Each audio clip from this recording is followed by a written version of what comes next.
Hello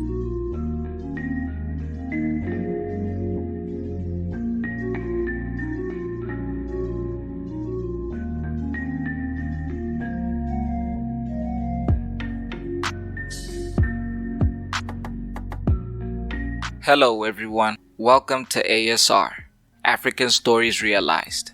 This is our review of the recently released Netflix documentary about the death of Senzo Meyiwa, Senzo, Murder of a Soccer Star. This is a very personal one for me, as a soccer fan and an Orlando Pirates fan. I still remember where I was the day we lost Senzo, and I'm sure many of you do as well. Let's get into it and see how Netflix honored his memory. First of all, great quality. The Netflix documentary team outdid themselves, polishing up most of the old footage and interviews.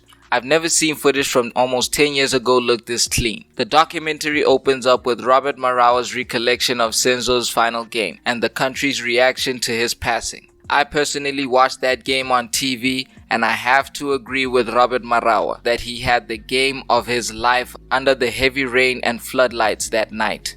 He played like a man possessed, and no one was more confident than I that he would carry that form into the Soweto derby the following week. Netflix did a really good job of cultivating all the interviews Kelly did talking about Senzo after his passing, cause after a while she stopped speaking on the matter. I didn't even know that most of this footage exists. I do understand why Kelly wouldn't want to be involved in the documentary at this point, for the privacy of her and her children, but also because she's been labeled as a person of interest in the murder of Senzo Meyiwa, and anything she says about the murder on public record can be used against her in court in the future.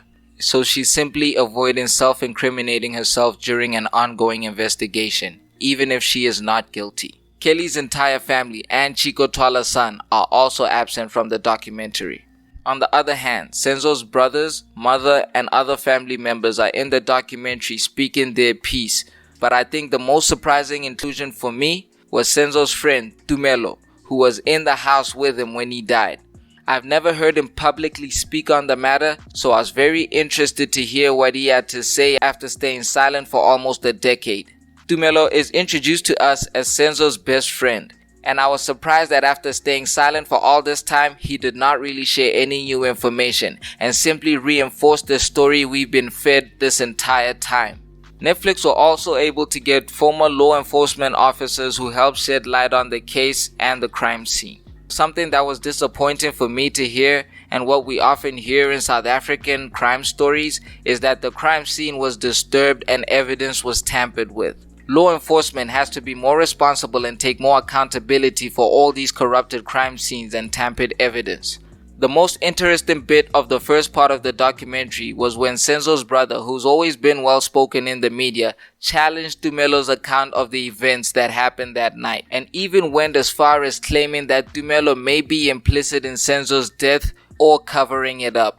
The first part of the documentary also interviewed the facial recognition expert who interviewed the people that were in the house to compile the identikit of the suspected murderers. Shortly after that, a suspect was captured and held for 3 weeks before being released due to insufficient evidence.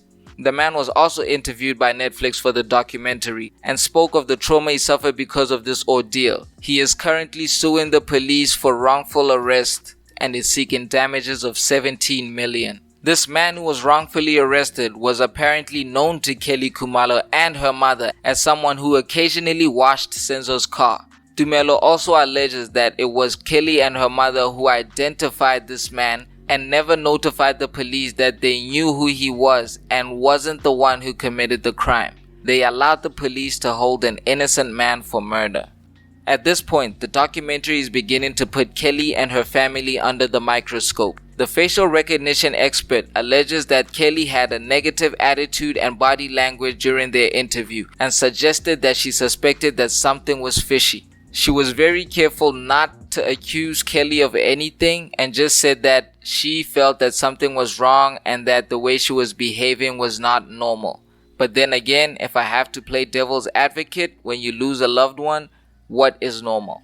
But then on the other hand, people are expecting you to do everything you can to help find the murderers of your partner. It's a very tricky one, and I'm looking forward to seeing how this Netflix documentary is gonna find that balance. Another problem I have with these experts being interviewed for this is that it is an ongoing investigation, so I hope it doesn't negatively affect Senzo's murder case and inflict on Kelly's right to legal due process.